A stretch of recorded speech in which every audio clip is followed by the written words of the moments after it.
जगन्नाथ दासଙ୍କ भागवत ओडिशार पुरपल्ली भागवत टुंगी अद्भुत और पूजित है।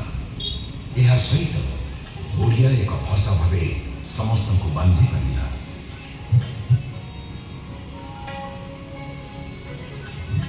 1868 मसीह व्यासकवि फकीर मोहन द्वारा स्थापित है उत्कल प्रेस। भाषा को मिला आधुनिकतार रूप।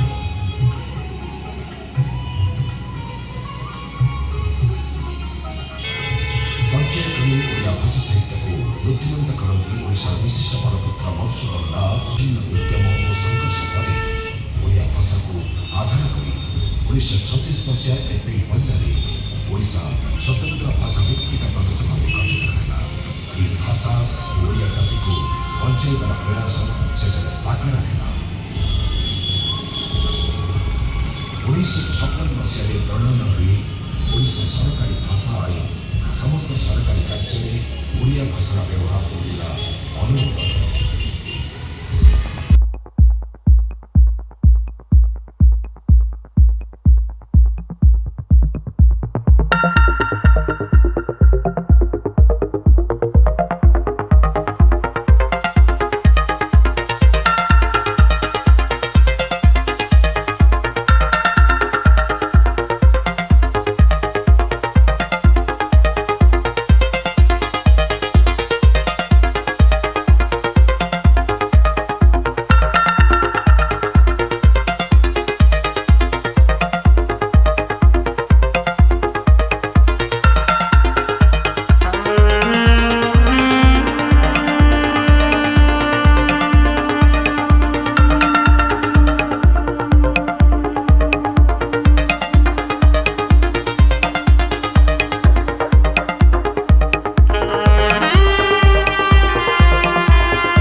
ରାନ୍ଧିଛି ଆସିଥିଲେ।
1436 ମସିହାରେ ଗଜପତି ଗଣେଶ୍ୱର ନବକୋଟି କନ୍ୟାମାନ କଳାକାରଶ୍ୱର କପିଳେନ୍ଦ୍ର ଦେବଙ୍କ ପରାକ୍ରମ କୃତିତ୍ୱ ଏବଂ ଘୋଷଣା ନାମ ଆଜି ମଧ୍ୟ ଓଡ଼ିଆ ଭାଷାର ଶିଳାଲିପିରେ ଲିପିବଦ୍ଧ।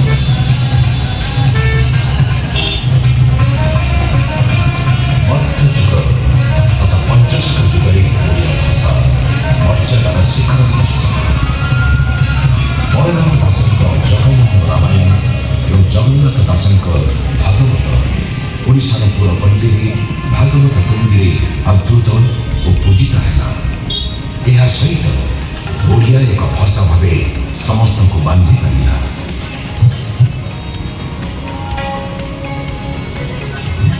1868 ମସିହାରେ ବ୍ୟାସକବି ଫକୀରମୋହନଙ୍କ ଦ୍ୱାରା ସ୍ଥାପିତ ହେଲା ଉତ୍କଳ ପ୍ରେସ।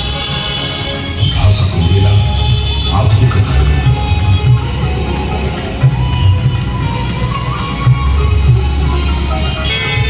ପର୍ଯ୍ୟାୟକ୍ରମେ ଓଡ଼ିଆ ଭାଷା ସାହିତ୍ୟକୁ ବୃଦ୍ଧିମନ୍ତ କରନ୍ତି ଓଡ଼ିଶାର ବିଶିଷ୍ଟ ବରପୁତ୍ର ମଧୁସୂଦନ ଦାସ, ବ୍ୟାସକବି ଫକୀରମୋହନ ସେନାପତି, ସନ୍ତକବି ହେମଭରି, ଶ୍ରୀ ଗୌରୀଶଙ୍କର ରାୟ, କବିବର ରାଧାନାଥ ରାୟ, ଡକ୍ଟର ମଧୁସୂଦନ ରାଓ, ଶ୍ରୀ ବିଶ୍ୱନାଥ କର, ରଙ୍ଗଧର ମେହେର, ପଲ୍ଲିକର ନନ୍ଦକିଶୋର ବଳ, ଉତ୍କଳମଣି ଗୋପବନ୍ଧୁ ଦାସ, ଶ୍ରୀ ନୀଳକଣ୍ଠ ଦାସ, ଆଚାର୍ଯ୍ୟ ହରିହର ଦାସ, ପଣ୍ଡିତ ଗୋଲାମଦାସ ମିଶ୍ର, କାନ୍ତକବି ଲକ୍ଷ୍ମୀକାନ୍ତ ମହାପାତ୍ର, ଶ୍ରୀ ପ୍ରାଣକୃଷ୍ଣ ପରିଜା, ଜାତୀୟ କବି ବୀରକିଶୋର ଦାସ, ଶ୍ରୀ ରାଧାନାଥ ରଥ, ଗୋଦାବରୀ ମହାପାତ୍ର, ଉତ୍କଳ ଭାରତୀ, କଳିବାଣ କୁମାରୀ ସାବତ ପ୍ରମୁଖ ଓଡ଼ିଆ ଭାଷା ସାହିତ୍ୟକୁ ବିଶ୍ୱ ଦରବାରରେ ସୁପରିଚିତ କରାଇଥିଲେ।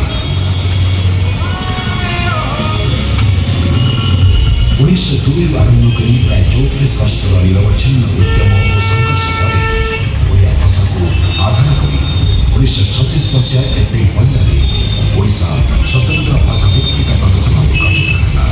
ଏହି ଭାଷା ଓଡ଼ିଆ ଜାତିକୁ ବଞ୍ଚାଇବାର ପ୍ରୟାସ ଶେଷରେ ସାକାର ହେଲା। 1957 ମସିହାରେ ପ୍ରଣୟନ ହୋଇ ଓଡ଼ିଶା ସରକାରୀ ଭାଷା ଆଇନ ସମସ୍ତ ସରକାରୀ କାର୍ଯ୍ୟରେ ଓଡ଼ିଆ ଭାଷାର ବ୍ୟବହାରକୁ ନେଲା ଅନୁରୋଧ। 2011 ମସିହାରେ ମାନ୍ୟବର ମୁଖ୍ୟମନ୍ତ୍ରୀ ଶ୍ରୀ ନବୀନ ପଟ୍ଟନାୟକଙ୍କ ନେତୃତ୍ୱରେ ବ୍ରିଟିଶ ଯୁଗରୁ ଚାଲି ଆସୁଥିବା ସମ୍ବୋଧନ ଓଡ଼ିଶା ଓ ଓଡ଼ିଆକୁ ସଂଶୋଧନ କରାଯାଇ ରାଜ୍ୟ ଓଡ଼ିଶା ଓ ଭାଷା ଉଲ୍ଲେଖ ମିଳିଲା ସାମ୍ବିଧାନିକ ମାନ୍ୟତା। 2014 ମସିହାରେ ଓଡ଼ିଆ ଭାଷାକୁ ମିଳିଲା ଶାସ୍ତ୍ରୀୟ ଭାଷାର ମାନ୍ୟତା। ବହୁ ସ୍ୱପ୍ନ ହେଲା ପୂରଣ। ଆଧୁନିକ ଓଡ଼ିଶା ନିର୍ମାତା ଉତ୍କଳ ଗୌରବ ମଧୁସୂଦନ ଦାସ, କଳମଣି ଗୋପବନ୍ଧୁ ଦାସ, ମହାତ୍ମା କୃଷ୍ଣଚନ୍ଦ୍ର ଗଜପତି, ଫକୀରମୋହନ ସେନାପତି, ସର୍ବକବି ଗଙ୍ଗାଧର ମେହେର, ଶ୍ରୀ ରାମଚନ୍ଦ୍ର ପଣ୍ଡିତ, ପଣ୍ଡିତ ନୀଳକଣ୍ଠ ଦାସ, କବିତା ଲକ୍ଷ୍ମୀକାନ୍ତ ମହାପାତ୍ରଙ୍କ ଭଳି ଅନେକ ମହାପୁରୁଷଙ୍କ ଏହି ଜାତି ଆଜି ପ୍ରଭାବ କରିଛି, ଯାହାର ପ୍ରଚେଷ୍ଟାରେ ଆଜି ଆମେ ଓଡ଼ିଆକୁ ଗର୍ବ ଅନୁଭବ କରୁଛୁ। ବିଶ୍ୱ ଓଡ଼ିଆ ଭାଷା ସଂଗଠନ ଆମର ଗୌରବମୟ ଅତୀତ, ପରିବର୍ତ୍ତନଶୀଳ ବର୍ତ୍ତମାନ ଏବଂ ଆକାଂକ୍ଷିତ ଭବିଷ୍ୟତକୁ ପାଳନ କରିବା ପାଇଁ ଉପଯୁକ୍ତ ଉତ୍ସବ। କାରଣ ଭାଷା ହିଁ ଭବିଷ୍ୟତ। ବନ୍ଦେ ଉତ୍କଳ ଜନନୀ।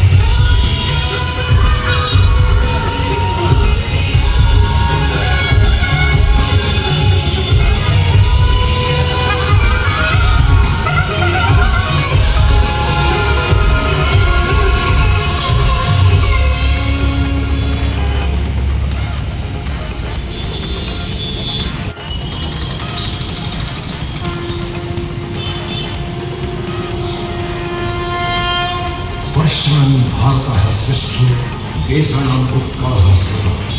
उत्कलस्य समो देशो देशो नास्ति महीयते। भाषा ही एक जातिर प्राण और अस्मिता। ओडिशा उत्कृष्ट कला इतिहास और भाषार जन्मित ये महान भूखंड समृद्ध ऐतिह्य एवं परंपरा परिपूर्ण।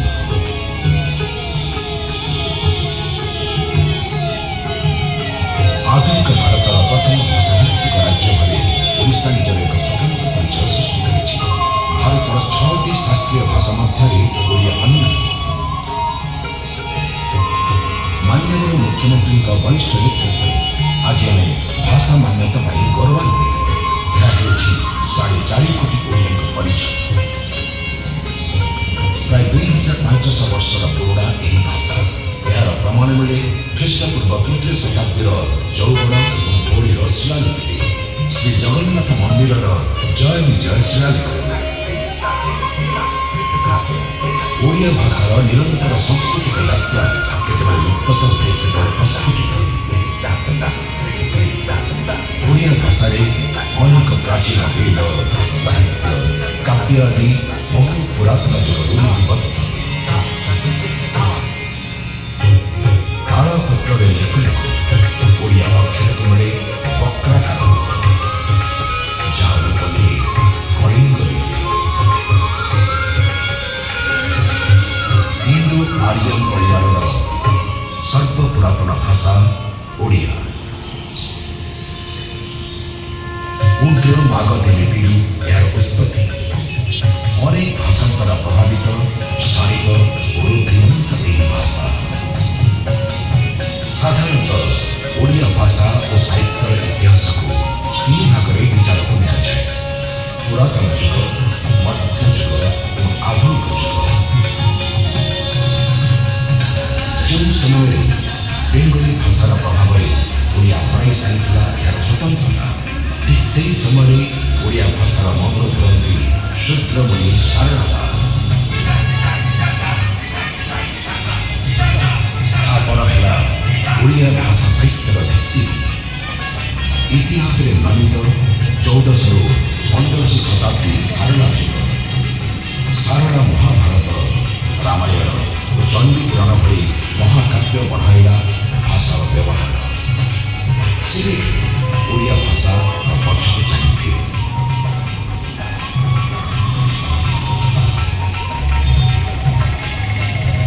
1436 ମସିହାରେ ଗଜପତି କରେଶ୍ୱର ନବକୋଟି କନ୍ନାଡ଼ କଳବର୍ତ୍ତେଶ୍ୱର କପିଳେନ୍ଦ୍ର ଦେବଙ୍କ ପରାକ୍ରମ, କୃତିତ୍ୱ ଏବଂ ଘୋଷଣା ନାମ ଆଜି ମଧ୍ୟ ଓଡ଼ିଆ ଭାଷାର ଶିଳାଲିପିରେ ଲିପିବଦ୍ଧ।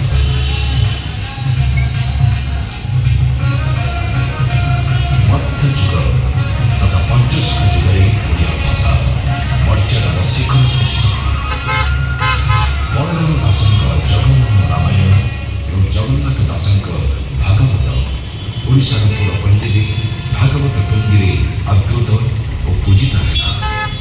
ଏହା ସହିତ ଓଡ଼ିଆ ଏକ ଭାଷା ଭାବେ ସମସ୍ତଙ୍କୁ ବାନ୍ଧି ରହିଲା।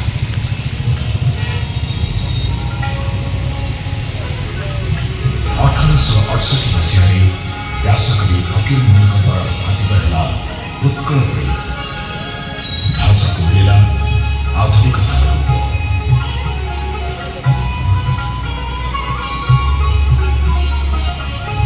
ପର୍ଯ୍ୟାୟକ୍ରମେ ଓଡ଼ିଆ ଭାଷା ସାହିତ୍ୟକୁ ରୁଦ୍ଧିମନ୍ତ କରନ୍ତି ଓଡ଼ିଶାର ବିଶିଷ୍ଟ ପାରପତ୍ର ମଧୁସୂଦନ ଦାସ, ବ୍ୟାସକବି ଫକୀରମୋହନ ସେନାପତି, ସନ୍ତ କବି ଭୀମ ଭୋଇ, ଶ୍ରୀ ଗୌରୀଶଙ୍କର ରାୟ, କବିବର ରାଧାନାଥ ରାୟ, ଭକ୍ତକବି ମଧୁସୂଦନ ରାଓ, ଶ୍ରୀ ବିଶ୍ୱନାଥ କର, ଗଙ୍ଗାଧର ମେହେର, ପଲ୍ଲିକବି ନନ୍ଦକିଶୋର ବଳ, ଉତ୍କଳମଣି ଗୋପବନ୍ଧୁ ଦାସ, ଶ୍ରୀ ନୀଳକଣ୍ଠ ଦାସ, ଆଚାର୍ଯ୍ୟ ହରିହର ଦାସ, ପଣ୍ଡିତ ଗୋଦାବରୀ ମିଶ୍ର, କାନ୍ତକବି ଲକ୍ଷ୍ମୀକାନ୍ତ ମହାପାତ୍ର, ଶ୍ରୀ ପ୍ରାଣକୃଷ୍ଣ ପରିଜା, ଜାତୀୟ କବି ବୀରକିଶୋର ଦାସ, ଶ୍ରୀ ରାଧାନାଥ ରଥ, ଗୋଦାବରୀ ମହାପାତ୍ର, ଉତ୍କଳ ଭାରତୀ, କୁନ୍ତଳା କମଳୀ ସାବତ ପ୍ରମୁଖ ଓଡ଼ିଆ ଭାଷା ସାହିତ୍ୟକୁ ବିଶ୍ୱ ଦରବାରରେ ସୁପରିଚିତ କରାଇଥିଲେ। 1902ରୁ ଆରମ୍ଭ କରି ପ୍ରାୟ 34 ବର୍ଷର ନିରବଚ୍ଛିନ୍ନ ଉଦ୍ୟମ ଓ ସଂଘର୍ଷ ପରେ ଓଡ଼ିଆ ଭାଷାକୁ ଆଧାର କରି 1936 ମସିହା ଏପ୍ରିଲ 1ରେ ଓଡ଼ିଶା ସ୍ୱତନ୍ତ୍ର ଭାଷା ଭିତ୍ତିକ ପ୍ରଦେଶ ଭାବେ ଗଠିତ ହେଲା। ଏହି ଭାଷା ଓ ଓଡ଼ିଆ ଜାତିକୁ ବଞ୍ଚାଇବାର ପ୍ରୟାସ ଶେଷରେ ସାକାର ହେଲା। 1956 ମସିହାରେ ପ୍ରଣୟନ ହୁଏ ଓଡ଼ିଶା ସରକାରୀ ଭାଷା ଆଇନ। ସମସ୍ତ ସରକାରୀ କାର୍ଯ୍ୟରେ ଓଡ଼ିଆ ଭାଷାର ବ୍ୟବହାରକୁ ମିଳିଲା ଅନୁମୋଦନ। 2011 ମସିହାରେ ମାନ୍ୟବର ମୁଖ୍ୟମନ୍ତ୍ରୀ ଶ୍ରୀ ନବୀନ ପଟ୍ଟନାୟକଙ୍କ ନେତୃତ୍ୱରେ ବ୍ରିଟିଶ ଯୁଗରୁ ଚାଲି ଆସୁଥିବା ସମ୍ବୋଧନ ଓଡ଼ିଶା ଓ ଓଡ଼ିଆକୁ ସଂଶୋଧନ କରାଯାଇ ରାଜ୍ୟ ଓଡ଼ିଶା ଓ ଭାଷା ଓଡ଼ିଆକୁ ମିଳିଲା ସାମ୍ବିଧାନିକ ମାନ୍ୟତା। 2014 ମସିହାରେ ଓଡ଼ିଆ ଭାଷାକୁ ମିଳିଲା ଶାସ୍ତ୍ରୀୟ ଭାଷାର ମାନ୍ୟତା। ବହୁ ସ୍ୱପ୍ନ ହେଲା ପୂରଣ। ଆଧୁନିକ ଓଡ଼ିଶା ନିର୍ମାତା ଉତ୍କଳ ଗୌରବ ମଧୁସୂଦନ ଦାସ, ଉତ୍କଳର ଗୋପବନ୍ଧୁ ଦାସ, ମହାରଥୀ ଫକୀରମୋହନ ସେନାପତି, ସଭାପତି ଗଙ୍ଗାଧର ମେହେର, ରାମଚନ୍ଦ୍ର ପଣ୍ଡିତ, ପଣ୍ଡିତ ନୀଳକଣ୍ଠ ଦାସ, କାନ୍ତକବି ଲକ୍ଷ୍ମୀକାନ୍ତ ମହାପାତ୍ର ଭଳି ଅନେକ ମହାପୁରୁଷଙ୍କୁ ଏହି ଜାତି ଆଜି ପ୍ରଣାମ କରୁଛି, ଯାହାର ପ୍ରଚେଷ୍ଟାରେ ଆଜି ଆମେ ଓଡ଼ିଆର ଗର୍ବ ଅନୁଭବ କରୁଛୁ।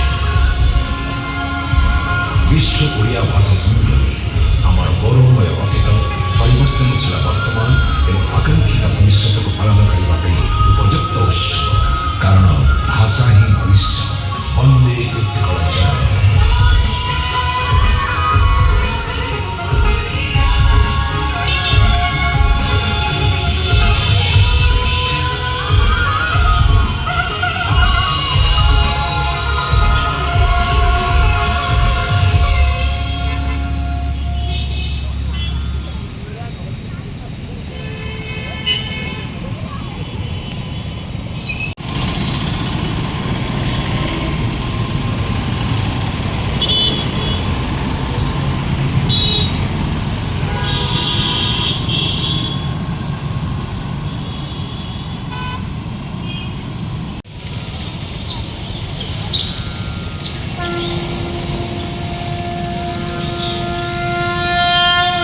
वर्षणां भारतः श्रेष्ठो देशानाम् उत्कलः श्रुतः उत्कलस्य समो देशो देशो नास्ति महीतले। भाषा ही एक जातिर प्राण और अस्मिता। ओडिशा उत्कृष्ट कला इतिहास और भाषा जन्मित ये महान भूखंड समृद्ध ऐतिह्य एवं परंपरा परिपूर्ण।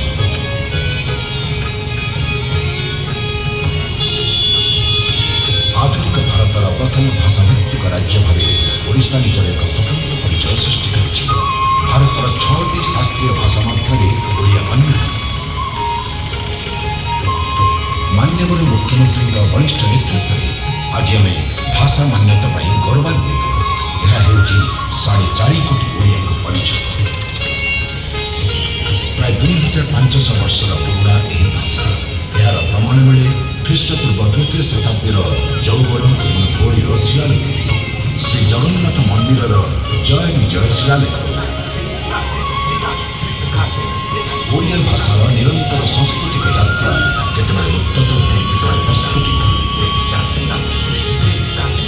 ओडिया भाषा अनेक प्राचीन वेद साहित्य काव्य आदि बहुत पुरातन जुगर लिपिबद्ध।